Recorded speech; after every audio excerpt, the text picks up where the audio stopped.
The first time he realized he was running from her, it was already too late to stop. His hands shook over the mailbox, his breath caught in his chest, and the quiet street felt suddenly too loud, too bright, too aware of the wound he carried.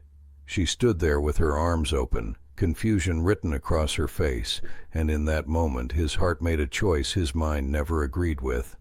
Avoidance became his shield, because some pain feels safer when kept at a distance. Before the story pulls you in any deeper, take a second.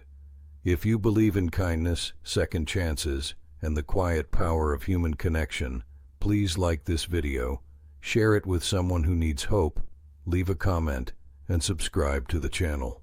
Your support keeps stories like this alive. He was a black single father named Marcus, though the neighborhood mostly knew him as the quiet man who walked his daughter to the bus every morning and came home late every night. His life had been shaped by loss in a way that left permanent fingerprints on his days. Years earlier, love had arrived fast and burned out even faster, leaving him with a child he adored and a grief he never fully learned how to speak about. Responsibility had forced him to grow strong, but strength did not mean healed. It meant contained. It meant showing up even when every step felt heavy. The house next door had been empty for a long time before she moved in. When she did, color came with her. Bright flowers appeared along the fence. Laughter drifted through open windows, and something unfamiliar stirred inside him. She had a warmth that felt unguarded, the kind that didn't ask permission before shining. At first, their interactions were simple and polite, the kind that never threatened the walls he'd built around himself. But over time, those moments began to linger. A shared smile turned into a pause. A wave became a quiet ache. And without realizing it, he started looking forward to seeing her more than he was ready to admit. That was when the pain crept in. Not sharp, but deep and relentless. Every glimpse of her reminded him of what he had lost and what he feared losing again. Loving once had nearly broken him. Loving again felt like standing on the edge of something he might not survive. So he did what he had learned to do best. He retreated. He adjusted his schedule, avoided eye contact, took longer routes home.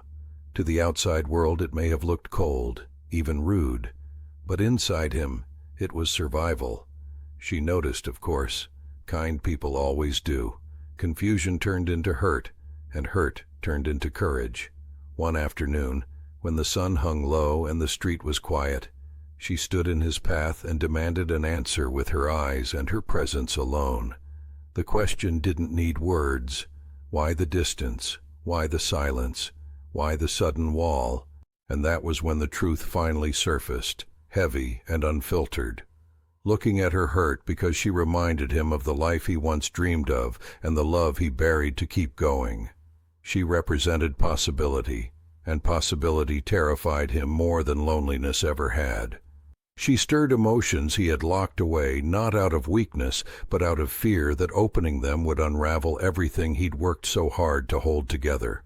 In the days that followed, something shifted. He didn't suddenly become fearless. He didn't wake up healed. But he did begin to understand that pain avoided only grows heavier. His daughter, perceptive beyond her years, noticed the change in him too. She saw him hesitate less, breathe deeper, smile without forcing it. Through her innocent questions and quiet presence, he was reminded that love was not just something that could be lost. It was something that could be rebuilt. The neighborhood began to feel different after that. Familiar, but softer. He stopped crossing the street to avoid her. He allowed himself to exist in the same space again, even when his heart raced. And slowly, without promises or expectations, trust started to form. Not the dramatic kind seen in movies, but the steady, fragile kind built from shared understanding and patience. What made the difference was not a grand gesture or perfect timing. It was compassion.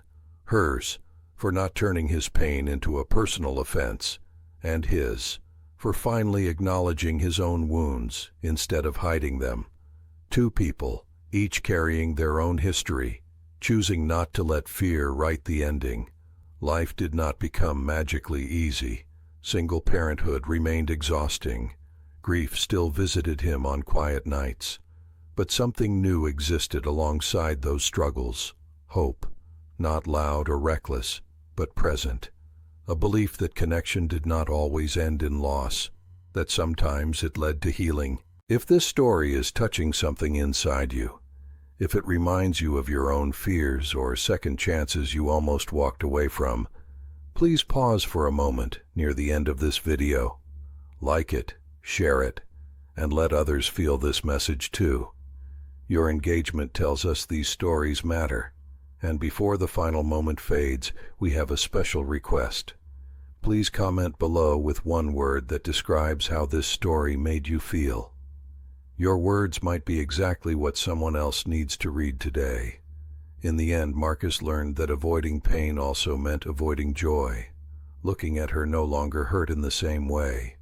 It challenged him, yes, but it also reminded him that he was still alive, still capable of feeling deeply, still worthy of connection.